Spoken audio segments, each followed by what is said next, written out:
What's going on? How you doing? How you doing tonight out there in the wasteland? We're coming to you live from the bunker in the wasteland. We're talking Fury Road tonight. Not Fury Road, Furiosa. I'm probably going to do that a lot, actually. I'm probably going to say Furiosa. I'm going to say Fury Road when I mean to say Furiosa. It's just going to happen because I seem to be tongue-tied as of recent, and I'm just going to sort of mix and flip-flop a lot of different things in a lot of different ways. I was planning to see Furiosa one more time before I did this review, but I just don't have the time. Furiosa is a 2.5-hour movie, and I watched it on Thursday, and I left the theater thinking, boy, I really should watch this one more time before I attempt to sort of, review it. And I'm sort of doing the film a disservice because I'm winging it. I'm doing my review and I'm winging it. I can't not ignore a Mad Max movie. Like I was thinking, maybe I won't even review it. Like I got to review this. How could I not? I love Mad Max as much as I love Mad Max. In fact, we read the entire novelization is on this channel. So if you like audiobooks, and it's like a little bit more than an audiobook because it's just me, it's me reading it and I'm interjecting a little bit, teeny weeny little bit, like, reacting to some of the writing by one Terry Hayes who wrote the book, the novelization and whatnot. It's a shame we don't have a novelization of Furiosa, though I don't really think we need it. I don't know, man. Novelizations have kind of gone the way of the dodo, but they were, man, wonderful relics from the 70s, 80s, and 90s that really sort of expand the world. And that's kind of like what this is, an expansion of the wasteland, represented and personified through Furiosa's story.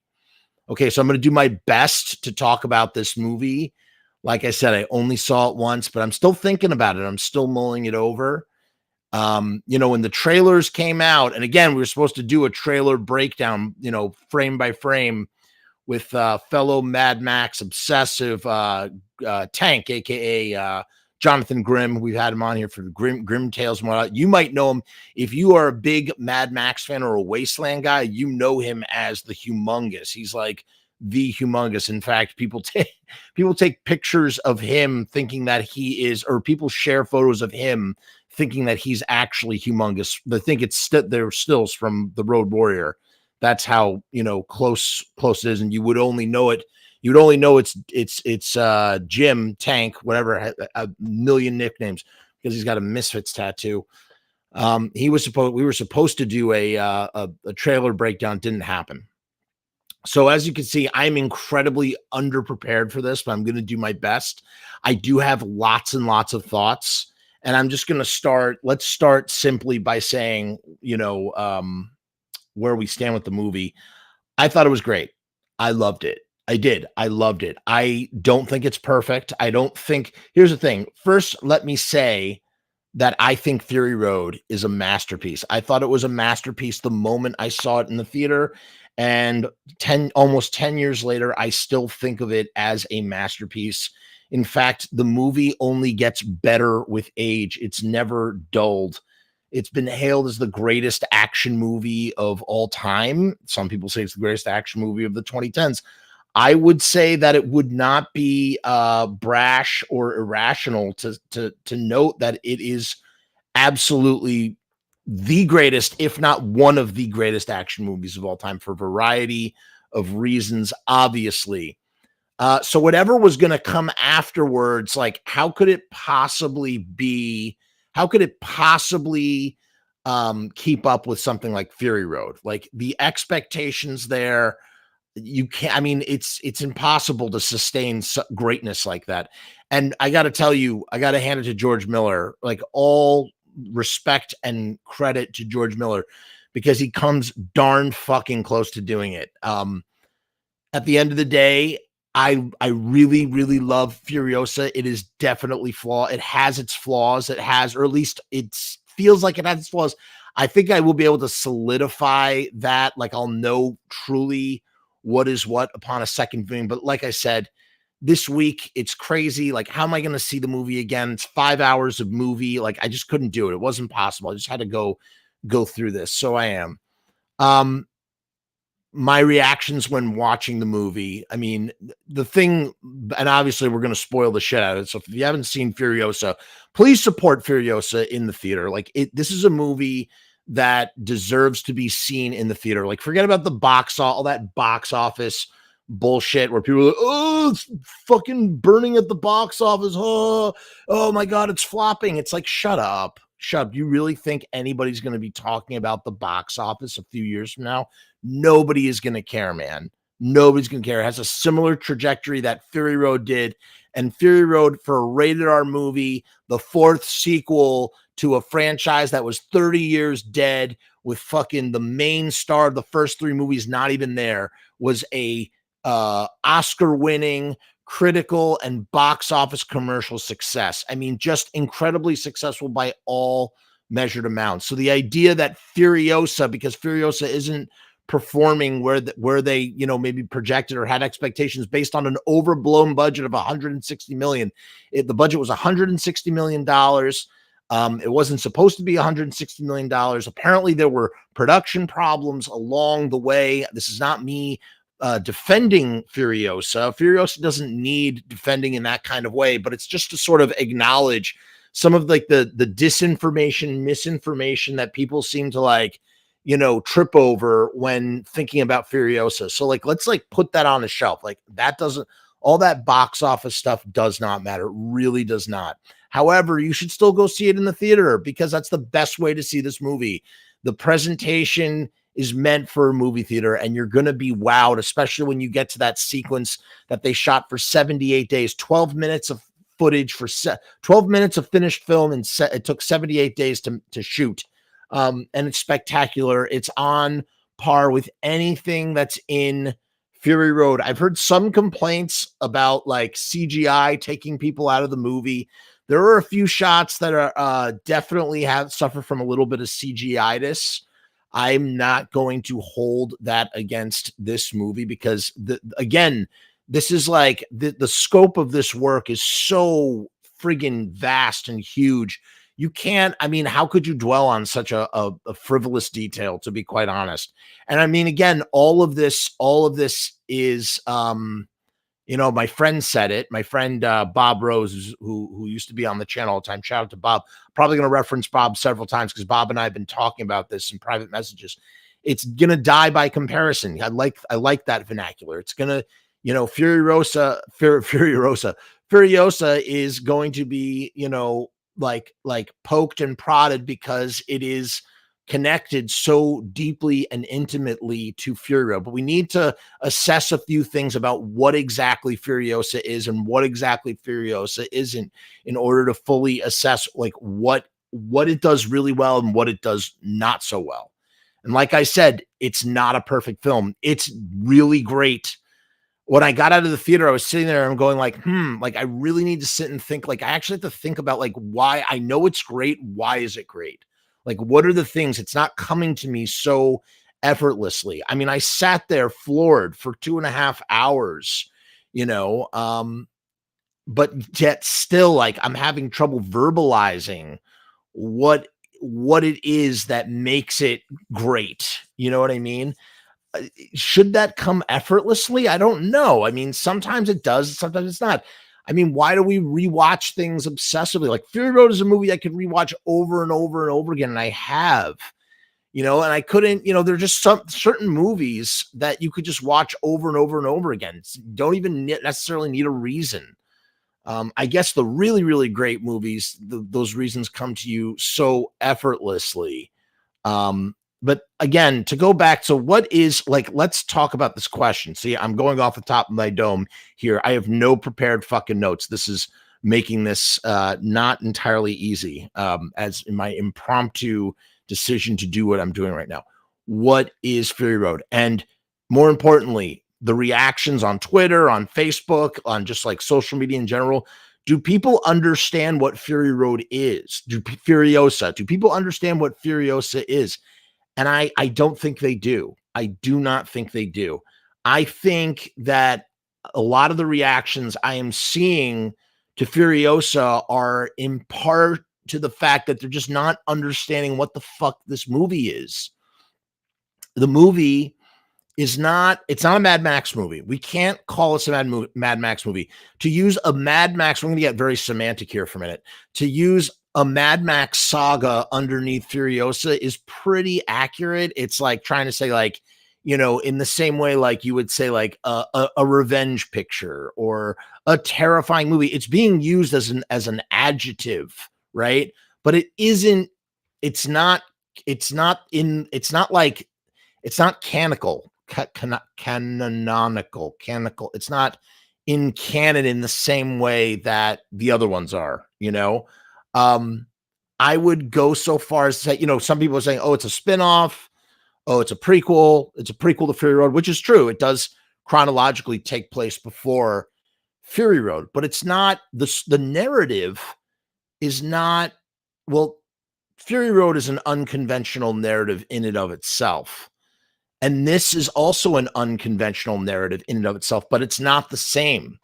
In fact, I think part of the reason why it's so polarizing is that it has so much Fury Road flavor, but it's almost the antithesis of Fury Road. You know what I mean?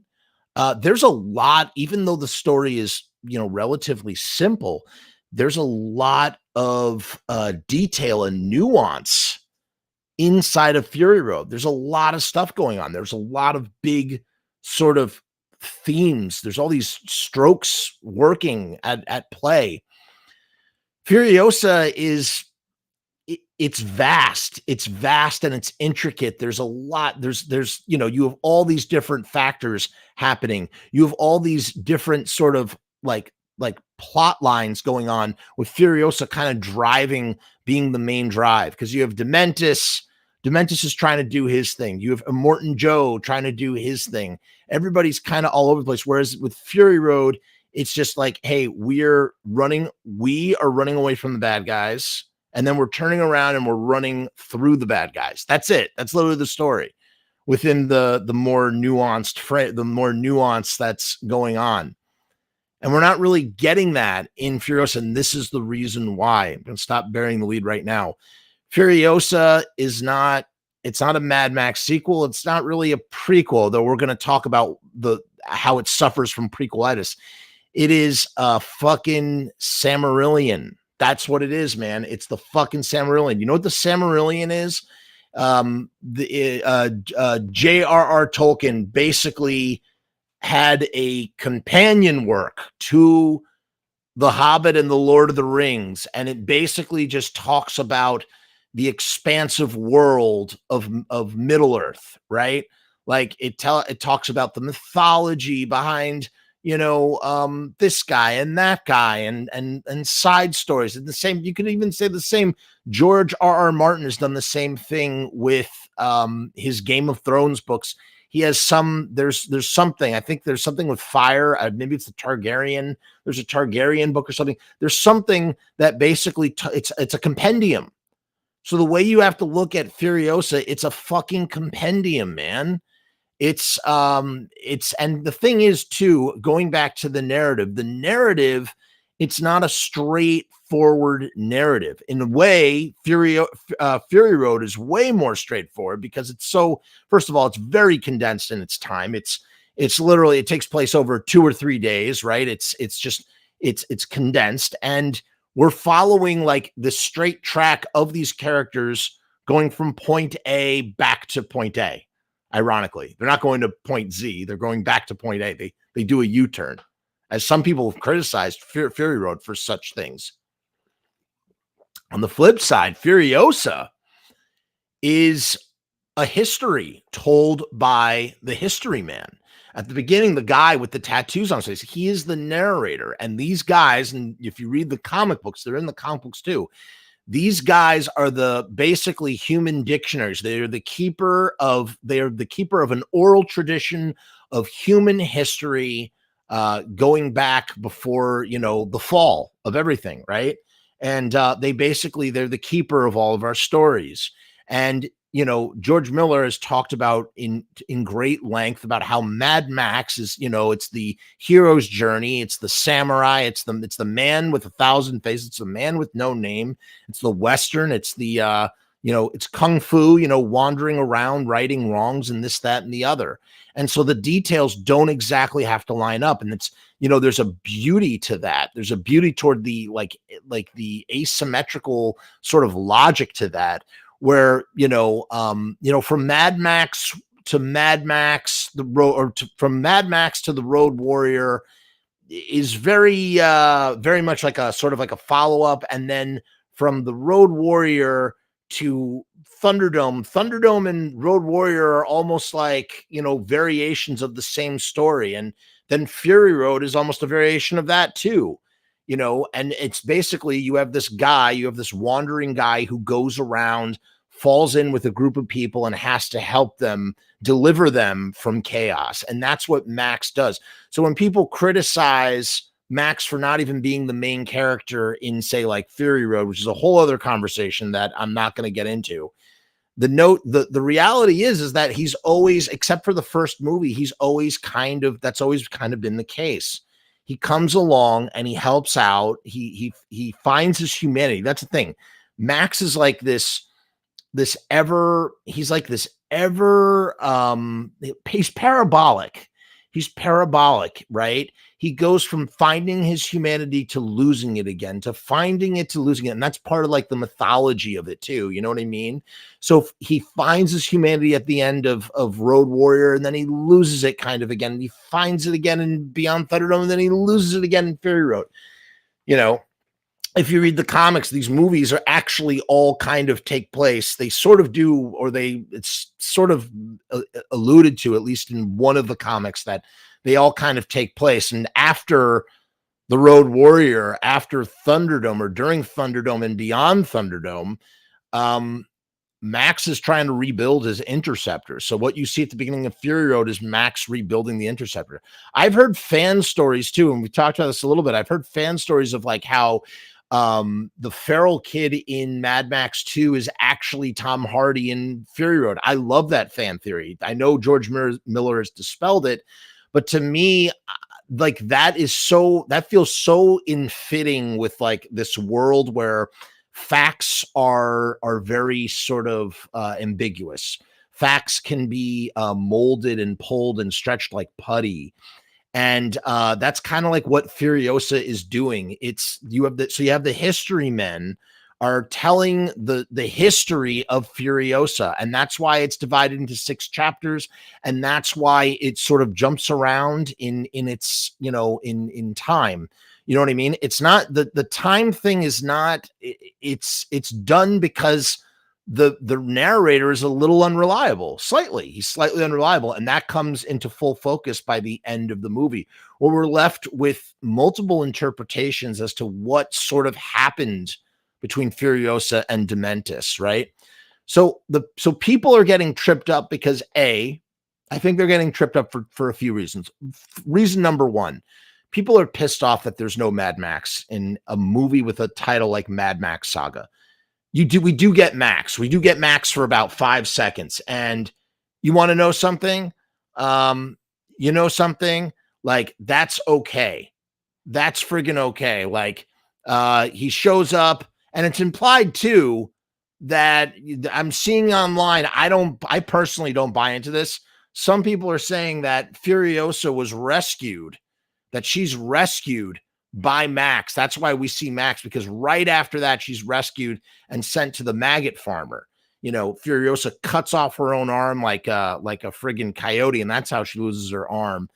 And she gets, she's hanging out with the wretched people who live kind of in like burrowed into the ground, almost like maggots themselves. And she gets her arm her stump is covered with maggots to kind of eat away at the necrotic flesh and whatnot, ultimately saving her life probably in the process. And some people think online that Max found her and brought her there. I don't buy into that.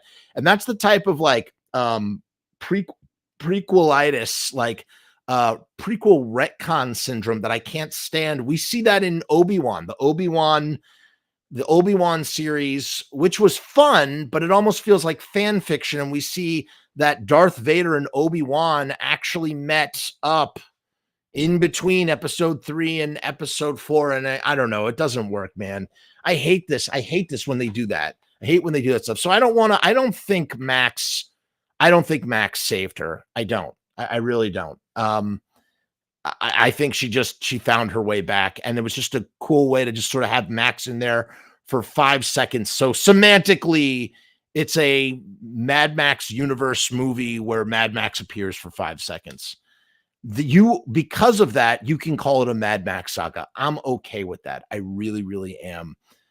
Now, another thing that is kind of interesting about like this being like kind of like a Silmarillion. What is the Silmarillion's purpose? It sort of enhances the source material or the main narrative or whatever you want to call it, right? Like, it fills out the mythology. It fleshes out the world that we see. We see everything we see inferior. We just get these bare glimpses of what this world is, and it's just enough. It's just enough to explain to us how and what things are, and we really don't need anything else, right? We really don't. Everything we need to know about the Citadel is told to us right at the beginning. There's a really tall place. At the top, they have a lot of resources. They're hoarding water. They have agriculture. There's clearly a warlord. He's got a safe full of sex slaves. They harvest milk. At the bottom, there are people who are really thirsty. He tells the people, the warlord tells people, don't resent the absence of water. Don't come to rely on an addiction to water because you're going to resent its absence, this, that, and the other. It's like, boom, that just tells you the world that we're in right then and there. Like, do we honestly need anything else? We don't. We don't need to know any. Gastown and the Bullet Farm are pretty self-explanatory. They're only mentioned in passing in Fury Road. Do we really need to see Gastown or the Bullet Farm, like, for any ostensive reason outside of just the reference? Okay, it makes sense. The Citadel has, essentials, food and water. Gastown has the gasoline that they need to keep their vehicles going, and Bullet Farm has the bullets that they need for their guns to keep warring on the Fury Road, right? So it's like, okay, that's pretty self-explanatory. So like, do we need to like expand? Like, what if you're going to expand? You better like tell a story that's meaningful, that it sort of enhances that material that we've already seen. And that's part of the problem with prequels, is that like, prequels are like this unnecessary look at why things are the way they are, instead of just letting things be the way that they are. Ultimately, we didn't need to know. I didn't need to know how Furiosa lost her fucking arm. I really didn't. It was cooler kind of not to know. Like that, it was cool to see in the movie, but like ultimately I'm like, and so here's the weird thing about Furiosa. Furiosa kind of enhances Fury Road in the sense that it builds out the world, and we see it sort of builds out the world and intensifies everything that we're going to see in Fury Road. But at the same time, it's also like we don't need to see any of that in order to really, love and appreciate Fury Road. So I don't want to think of it as a prequel. I don't want to think of it as something that it shouldn't, Furiosa is not a prerequisite for watching Fury Road. You don't have to watch Mad Max Beyond Thunderdome and then watch Furiosa and then watch Fury Road to like fully people are going to do that. I mean, everybody's going to do that. That's what's going to happen, unfortunately. But the reality is you don't need to. This is just sort of like its own separate thing. Now, like, did we honestly need the own separate thing? I mean, I'm glad it exists. I always want more. If I'm going to watch the Mad Max movies in the future, do I need to watch Furiosa before I watch Fury Road? No, most certainly not. That doesn't mean it's not fucking incredible to like watch and view. So we have this history being presented by a narrator, and it just kind of jumps around and it just sort of builds out the world, and people, it seems, are up in arms about this. And I just don't understand why. Like, just don't watch it. Like, just if it's not for you, that's fine, you know, because that's when things get sticky. And you know what else is sticky? Riot Stickers. That's right. Riot Stickers is the sponsor of the Frumess channel. We have a special deal. You can get 200 die cut stickers for $69. And you know what the amazing thing about that is? You can get stickers in the shape of Furiosa. You can get stickers in the shape of the War Rig. You can get stickers in the shape of Mad Max or Immortan Joe. All you got to do is go to riotstickers.com/Frumess and take advantage of this incredible deal. Link is down in the description. I invite all of you to go and do that. In the meantime, here is the 60-second promo, and we will be right back.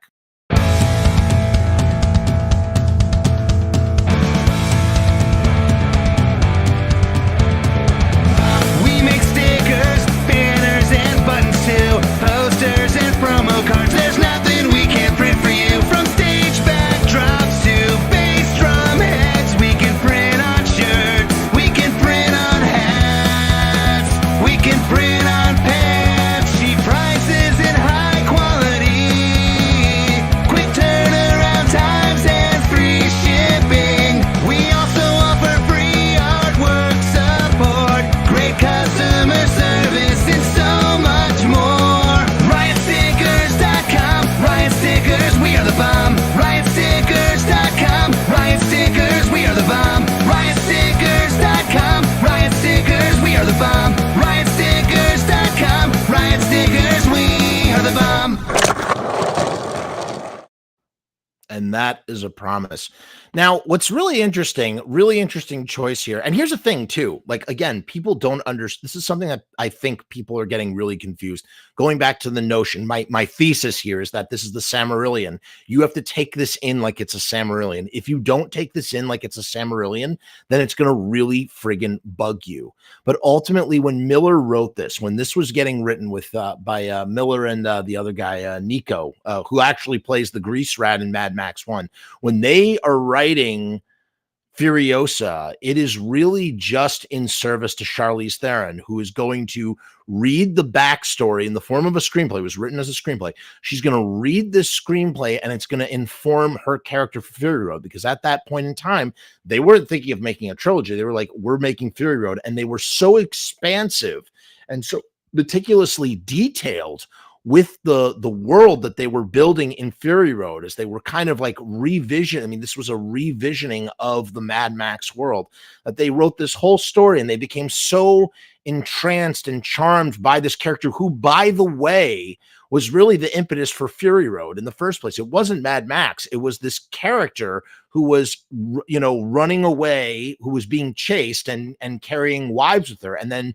George Miller basically adding Mad Max to that equation, which is why some people are like, oh, Mad Max doesn't feel like the main character in his own story. It doesn't really work. But what's interesting is, like, this was never meant to be a movie in the first place. This was meant to inform Charlize Theron as she's preparing for the fucking role. And then it got turned into. So that's why it feels like the history that it is. It's a mythology. It's probably, in a weird kind of way, it's a mythology that's more mythology than anything else, down to the fact that, well, I mean, you do have a narrator. You have a narrator. Fuck, I just realized there's narration in every single Mad Max movie. In varying degrees. I mean, they really are all myths in varying degrees. In the first movie, it's very, very plain at the beginning. A few years from now, ... That's it. That's all we get. That's the length of it. We don't know anything else. The second narrator is the feral kid. He is the fucking narrator, which would make it even more interesting if he then became his own, like if he carried the mantle of the Max. The idea that when he says, I'm Mad Max in the fucking Fury Road, that he's like, I am Max is not a name, but it is like sort of a moniker, and I have become the Max, and I am the Max, and yada, yada, yada. And we know that's not true. In the third movie, you have Savannah Nix. She's doing the tell. So we all members, right? We trek through time, and we're doing the tell so we can all member, and we light the city so that one day they find their way home.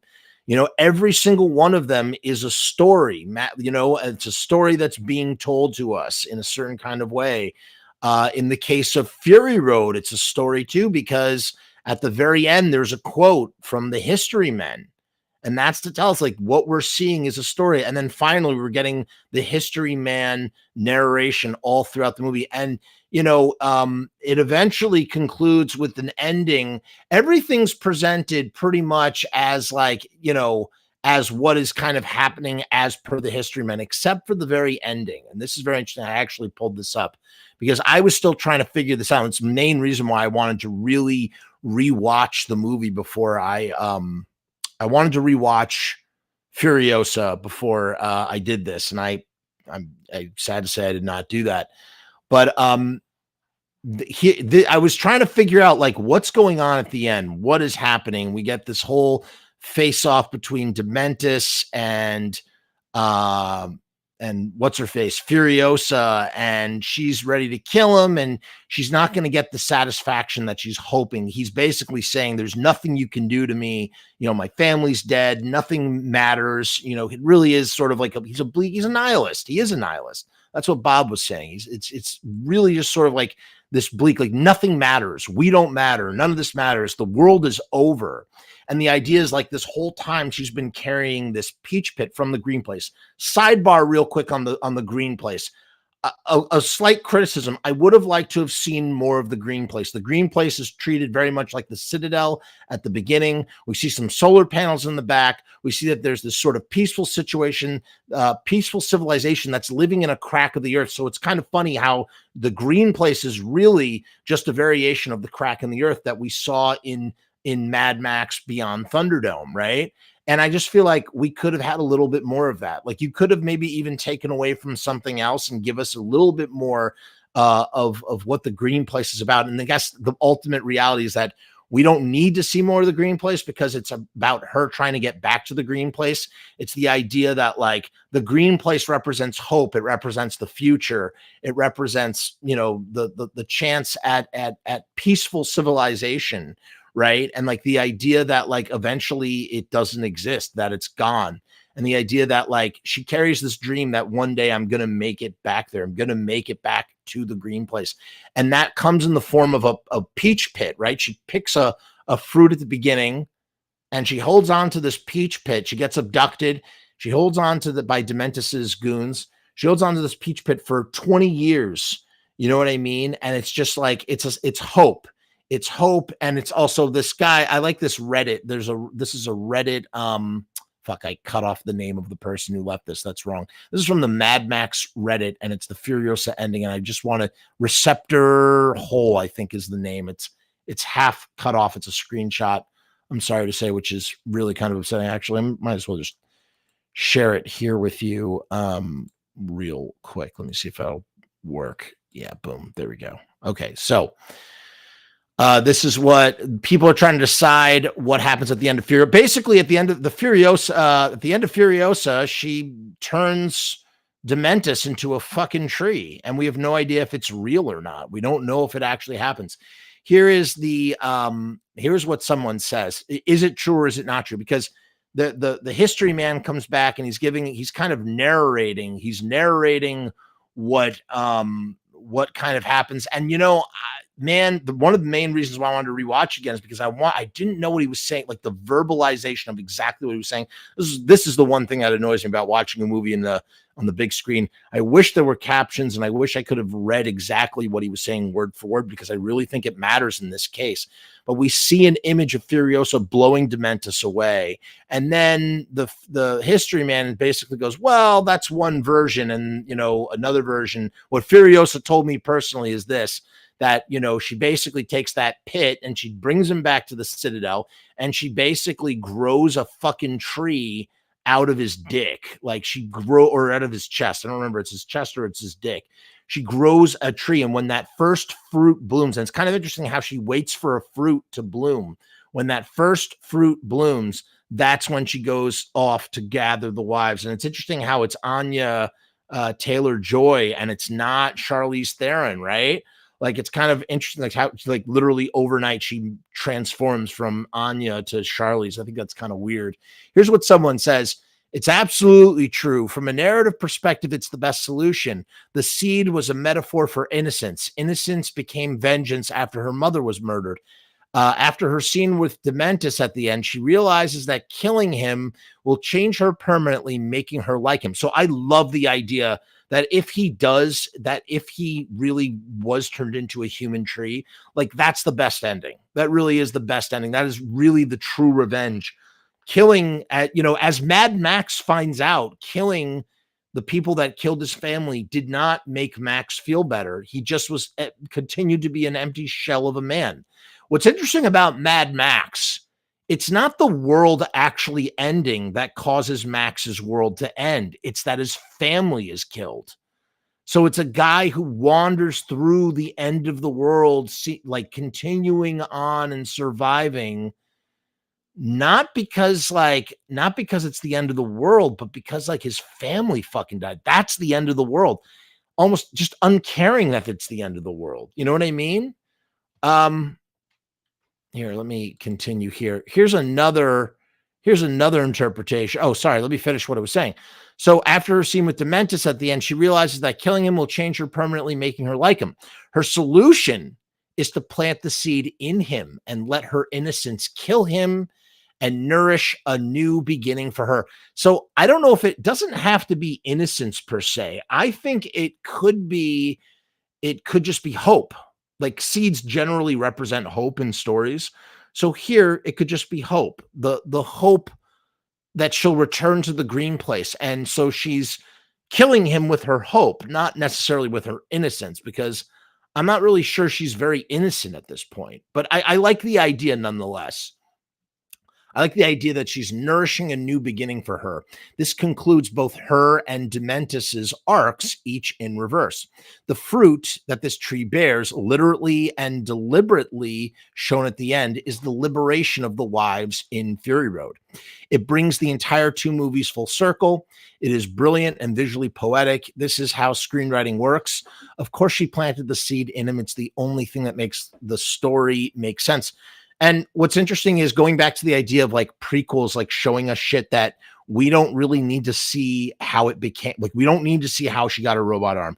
We don't need to see how the organic mechanic joined Immortan's. It was so inconsequential that Dementis used to have the organic mechanic in his army, and now Immortan has him in his army. We just did not need that. That doesn't matter.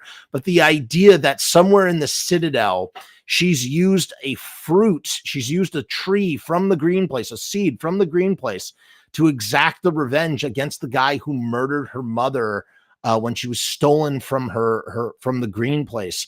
That informs the story, and it informs the story in a really sort of meaningful way that enhances Fury Road, right? It enhances what happens in Fury Road. And, again, and, my friend Bob, he would be very mad if he heard me say this, but in this kind of way, that's what makes Rogue One so great. Rogue One enhances A New Hope. It makes it elevates A New Hope to be even better than it was, and in this way, that's what Furiosa does for Fury Road. But it's not doing it as a prequel. It's doing it as sort of more in this Silmarillion style way of just sort of it's a compendium of the world and what all the things that lead to a story like Fury Road. Here's some other interpretations of the ending. Nonetheless, Furiosa defeats Dementis, but the narrator explains that the denizens across the wasteland have differing accounts of how she did so. So this is where, again, this is George Miller speaking to the audience and going, hey, this is a mythology that you're watching, okay? That's why we're jumping in time. That's why there are chapters. That's why there's a narrator, okay? You're not seeing things exactly as they happened. You're seeing interpretations of events, right? But we see the truth. The article claims that we see the truth. She brings Dementis back to the Citadel and plants seeds her mother gave her in his chest years later. We see an elderly Dementis somehow still clinging to life with a tree growing from his chest. Furiosa picks a fruit from the tree before preparing a war rig for departure the next morning, holding Immortan Joe's 5 wives and leading directly into the events of Fury Road. And, you know, again, like, is it possible that a tree could grow out of someone? I don't know. Like, this is all, she also has a robot arm. Okay. She has a robot arm. Like, who fucking cares? Like, truly, who cares? Like, it works for me. In Vietnam War, in World War II, POWs, they had bamboo would grow through their bodies as a form of torture. I don't see the problem here. I don't see the problem with a tree feeding off of it. It's the perfect metaphor. So even, which works even better with the notion of the mythology of it all. So really what we're seeing is a mythology. We're seeing a mythology of the mythology that is Fury Road. And that's how you have to take this sort of in, I think, to really make it work in that kind of way. Here's another interpretation right here. Miller keeps it vague as to what happens next. The narrator who records the Citadel's history mentions maybe Furiosa tortured and murdered Dementis the way he did others, or maybe she put a bullet through his child's doll and his head. This particular hypothetical ending is Furiosa's feminine rage, as if to reiterate the loss of his kin was no reason to turn to a vicious villain who lacked compassion and love. However, the narrator says he knows the truth. So a lot, I don't know, man. I don't know if, like, she, you know, it's one, like, the narrator is telling us, like, oh, this is what really happened. And then we're seeing something different. We're seeing her shoot the dude through the face. You know what I mean? Is that to say, hey, this is what actually happened? Like, apart from what the history man is trying to show us? Furiosa brought Dementis to the Citadel, hid him in a cave, and planted a seed for a peach tree to grow through him. It's said that it sucked the nutrients dry, leaving a frail, emaciated Dementis watching as Furiosa picks the first peach. Hope springs eternal from a Dementis who couldn't nourish life before. That's interesting. It's ironic because all he ever wanted was the green place, and now he is a part of it, least in his vision. I like that one a lot. Here's another one that I found interesting. This is from Entertainment Weekly. He tells her she can never balance the scales of their suffering and taunts her into beating him more until he finally figures out that she is the little girl he kidnapped all those years ago. Dementis tells her he's been waiting for her, someone who's worthy of him, but warns her, do this right and you become me, before finally asking her. The question is, do you have it in you to make it epic? And she literally needs to do the opposite of that. And that's a big character moment. Like, sometimes characters, they're met with these moments that really determine what kind of character they're going to be. And is Furiosa going to corrupt who she is fundamentally in order to end his life? At this point, the history man details all the brutal rumors about what Furiosa does next, laying out various scenarios of how Dementis might have met his end. But the history man gives one final twist, telling us that none of these fables are true. See, I don't remember what is exactly said. Bob, my friend Bob, he says that she unequivocally blew his brains. I don't remember what the exact wording was. Instead, he says Furiosa told him directly that high in the Citadel is a garden with a tree unlike any other, born from the seed Furiosa's mother gave her as a child. We see that Furiosa planted the seed in Dementis's body, leaving him to slowly rot as the plant blossoms from his flesh. Now, here's the thing. In that scenario, it doesn't matter whether it's real or not. That's what she's choosing to tell the history man, who's then propagating and, you know, sharing that history. That's what's in the history books, right? So ultimately, it doesn't matter what really happened because only Furiosa was there to witness it. So Furiosa is choosing to say, so that's what's kind of interesting about what George Miller is doing. We ultimately don't know, and we don't have to know. In a movie that's sort of framed a little bit as a prequel, where you're learning about stuff that you don't really need to know, this is something that really does not matter, right? It really does not matter what happened. You know what I mean? Like, it just doesn't matter. She's ultimately deciding. So whether that's like a projection, whether that's her projection, like, that she's like sort of, sorry, I'm like really bad with my words right now. Whether that's something that she's projecting onto the history man or not, like it doesn't really matter, Ultimately it's a fitting ending. And I'm all for it. I'm all for it, man. Like give it to me. Give me it. It's fine. And if we get whatchamacallit, if we get Mad Max The Wasteland, which I really hope that we do. I really truly hope that we do get Mad Max The Wasteland. Like, I don't think that the box office performance is going to stop. I think the movie is going to make money. I think the movie is going to do just fine. And I think ultimately we're going to get Mad Max The Wasteland. And if we did, it would be a really wonderful, perfect, like second trilogy from George Miller. I mean, the man is 80 years old. God bless him. Look at Ridley Scott, who's 80, who's past 85 now, still just, turning out movies like a motherfucker. So is Martin Scorsese. It's like a guy like George Miller, who's tough as nails, making Mad Max movies when he's 75 and 80 years old. Of course we can get a fucking Wasteland out of him, man. Like, why not? We could totally get it. Would The Wasteland be another Silmarillion kind of like this? Maybe, because the Wasteland script is also written in a similar way that the Furiosa script was written, right? So it's like these are things that are filling out the world. So who knows if it would be a sequel or a prequel or what? We don't really know anything about Mad Max The Wasteland. We know absolutely nothing. And what's amazing is I've read Blood, Sweat, and Chrome, which is the making of Mad Max Fury Road. There is so much information about the history of this world. Like, it's all laid out. There's hours and hours and hours of video of George talking. I almost wish that that was just put out onto YouTube, because that's something I would really, really like to just watch and just learn about. You know what I mean?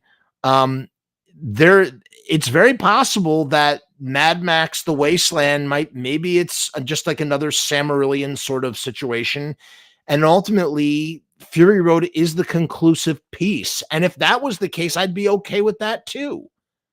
I'm pretty much okay. I'm on board with whatever George Miller is going to do. So even if it doesn't exactly work, even if it doesn't exactly land, clear the landing, right? Is that how you say that? Clear the landing. Even if it doesn't exactly clear the landing, I'm okay. I'm okay with it, man.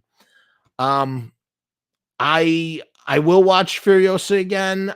I will probably not feel exactly the way that I feel right now about it. I think a second viewing will further inform my opinion. So everything that I've said now is how I feel about watching it one time. That's subject to change in the future. My love for it may increase or it may slightly decrease. I don't know. Because like I said, there are things. I mean, we didn't even talk about Diet Mad Max, who's great. The guy, Jack, he's great in it. And that whole sequence. I mean, there's so much to discuss about this movie. So maybe down the road, down the Fury Road, there's another not review, but sort of analysis that we will tackle this even further or more in depth. If I have something else deeper to say about this, I will make a second video in regards to it. Until then, keep your eyes peeled. Always more stuff coming here. Thank you so much for joining me tonight. Let's go to the comments real quick. I see Jody Ramon is here. It says, "Fangs, Jeff, I finally got to see Glenn live at Sonic Temple. Amazing. He was wearing his leather jacket vest like 1981. I just need the chicken bone necklace." Hey, Jody, I'm so glad you had a good time. That's fantastic.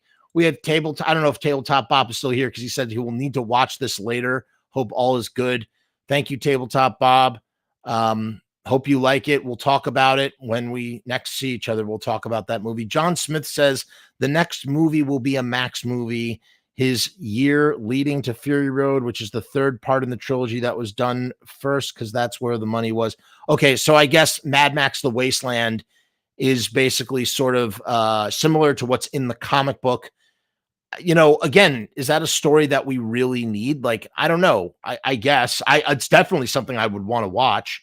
I'm not concerned about how much Max we get in a future Wasteland movie. Because here's the thing, whereas hopefully people will start to get about a non-Mel Gibson to make Furiosa a new main character. Wait, what? I don't understand what that means, John Smith. Here's the thing, like, you know, the thing about Fury Road and Furiosa, like this is an idea that Miller has been working on since 1979. He's been slowly refining like this idea of the wasteland for decades now, and it's now sort of transcended even Mad Max itself, and it's just sort of like the wasteland, you know. I feel like there's so many stories that can be told, whether it's with George Miller or not. I don't think it really matters. I mean, I think Fury Road has sort of solidified, you know, this franchise as a powerhouse. Some people were saying like, oh, it's rated R and it doesn't have Mad Max, and it was never like, how could it have ever you know, it's not going to do the numbers that it's supposed to do, and the budget is too inflated. And they're right. But ultimately, when this movie goes around the world, I think it's going to be just fine. I think it's going to do just fine. It's going to make its money back. And I think they would be, I mean, they'd be insane not to do another friggin' Mad Max movie. So I think we're going to get it. And hopefully George Miller will be able to be the one that directs it. And if they keep making stuff after that, here's what I really want to see. I'll close with this. I go back to the beginning. I talked about this with Tank. Give us the fucking Breaker Squad. That's right. From the first Mad Max movie, even almost like before Mad Max Begins, let us learn all about the main Force Patrol, the crazy gangs on the Transcon 1, the dystopian future that's about to crumble and turn into the Road Warrior. I mean, there is a whole fucking HBO show there, all clad in leather. I mean, I would watch the fuck out of that, man. Give us that. That's what I want. That's what I want to see. What did you think about Furiosa? I'm curious to hear. Are you, you know, are you a goofball who's just like, oh, you know, fuck this because there's no Mad Max? Or are you like cool and just understand that this is not, you know, this is just the Silmarillion, dude? Like, relax. It's just the fucking Silmarillion. Like, who cares? It's going to be great. That's all I got tonight. Peace, hair grease. I'll see you tomorrow. Actually, I got a show tomorrow.